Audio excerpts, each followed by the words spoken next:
Ever wondered what happens to the sea life that isn't our target when we cast our nets into the ocean for commercial fishing? Let's delve into the world of commercial fishing, a practice as old as civilization itself. When we think of fishing, we often picture a serene scene, a lone fisherman, a bobbing boat, a calm sea. But the reality of commercial fishing is a far cry from this idyllic image. It's a complex global industry that provides sustenance for millions and livelihoods for countless others. From the humble anchovy to the majestic bluefin tuna, the ocean's bounty is vast and varied. However, the catch isn't always what it seems. The net cast into the deep blue doesn't discriminate between species. It doesn't choose only the fish we want to eat or sell, and this is where we encounter a hidden cost of fishing, a term known as bycatch.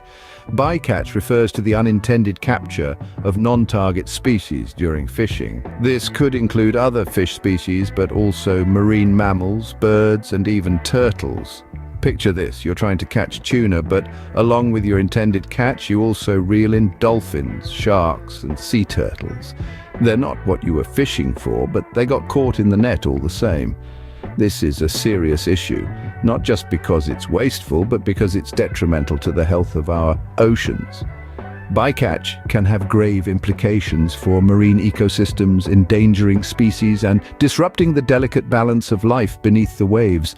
So, while commercial fishing is vital for our economies and our dinner plates, it's vital that we also understand and acknowledge the unseen costs. So the next time you enjoy your favorite seafood dish, spare a thought for the unseen cost: bycatch. But what exactly is bycatch, and why should we worry about it? Well, simply put, bycatch is the unintended capture of non-target species during commercial fishing. This means that while fishermen may be out to catch a specific type of fish, they often unintentionally snag other marine life in their nets as well. Imagine casting a wide net into the ocean depths, aiming to catch cod. But along with the cod, you pull up a myriad of other creatures: turtles, dolphins, sharks, and a host of other species that you had no intention of catching. That, in essence, is bycatch. Now, you might be wondering, which animals are most affected by bycatch? Well, it's a wide spectrum, ranging from small fish and invertebrates to larger marine mammals and even seabirds. But the creatures most at risk are those that are slow to reproduce and mature, like sharks, sea turtles, and certain species of dolphins and whales. The impact of bycatch on marine ecosystems is profound. It disrupts the delicate balance of biodiversity as certain species are caught and killed in large numbers. This can have a domino effect, affecting the food chain and leading to unpredictable changes in the ecosystem. And why should this concern us? Because the health of our oceans is tied to the health of our planet. Oceans produce over half of the world's oxygen and absorb a significant amount of carbon dioxide. By threatening marine life, bycatch is indirectly threatening our own survival. Furthermore, bycatch also poses an economic problem. The unintended capture of non-target species can lead to significant financial losses for fishermen. They may have to spend more time sorting their catch, damaging their equipment, or even facing penalties for catching protected species. In conclusion, bycatch is a multifaceted issue. It affects not only the marine life caught in its crosshairs, but also the overall health of our planet and our economy. The magnitude of bycatch is a stark reminder that our actions have far-reaching consequences. It's important to understand the true impact of bycatch on our marine ecosystems. So, what exactly does bycatch mean for our oceans? Well, it's a ripple effect of harm reaching far beyond the unfortunate creatures caught up in the nets. Bycatch can significantly disrupt the delicate balance of marine ecosystems.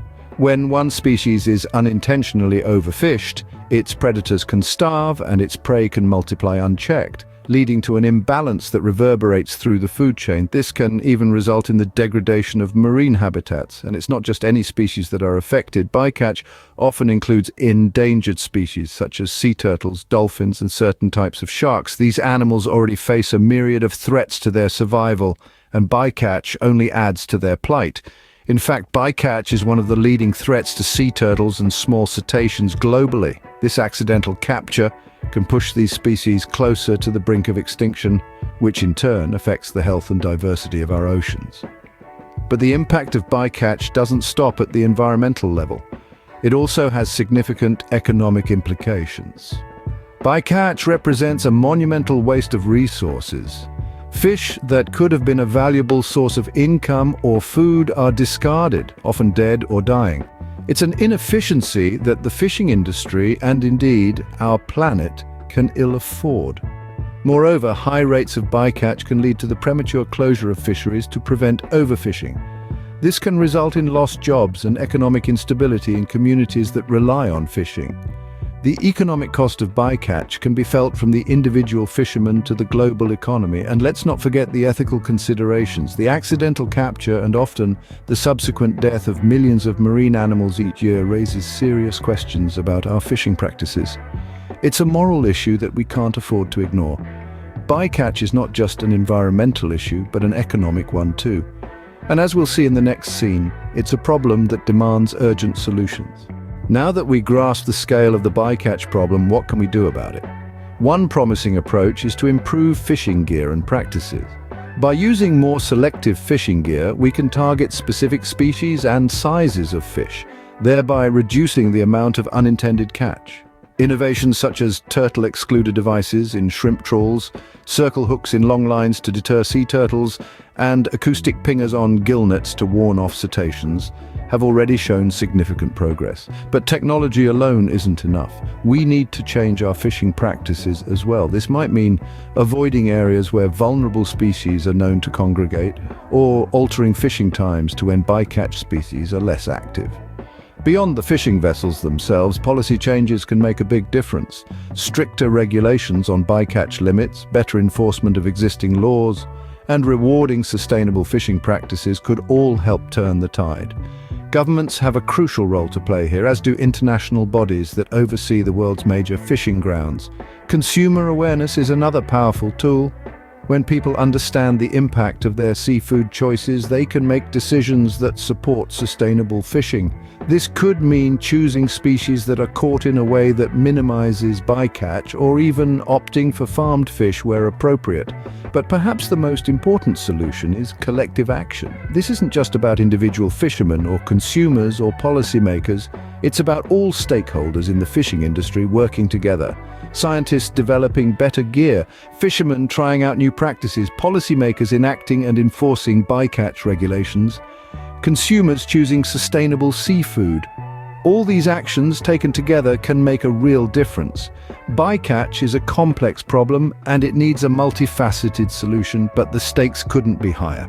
The health of our oceans, the survival of countless species, and the future of our own food supply all hang in the balance. Reducing bycatch is a challenge we must face head-on for the sake of our oceans and our future. And so, how can you be a part of the solution to the bycatch problem? Well, there are a number of ways that you can make a difference. Firstly, you can support sustainable fishing practices.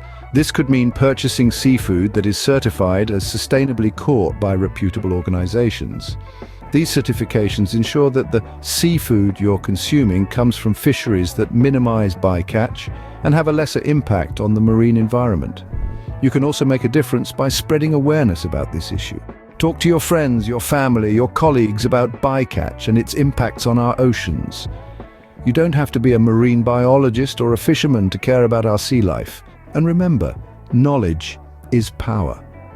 Educate yourself about the seafood you consume. Make informed choices. There are numerous resources available online that can help you understand which species are most at risk from bycatch and which fishing methods are most harmful. Moreover, consider supporting organizations that are working to reduce bycatch and protect marine life. These groups are doing important work, and they rely on donations and public support to continue their efforts. Lastly, remember that every small action can make a big difference. Maybe you decide to eat less seafood, or you choose to only eat seafood from sustainable sources. Perhaps you take the time to educate others about bycatch, or you donate to a marine conservation group. Whatever you do, know that you are contributing to a larger impact. In conclusion, bycatch is a significant problem, but it's not an insurmountable one. With awareness, education, and action, we can help reduce bycatch and protect our precious marine life. Remember, every small action contributes to a larger impact. Together we can make a difference. If you found this video informative, don't forget to subscribe, share, and leave a comment.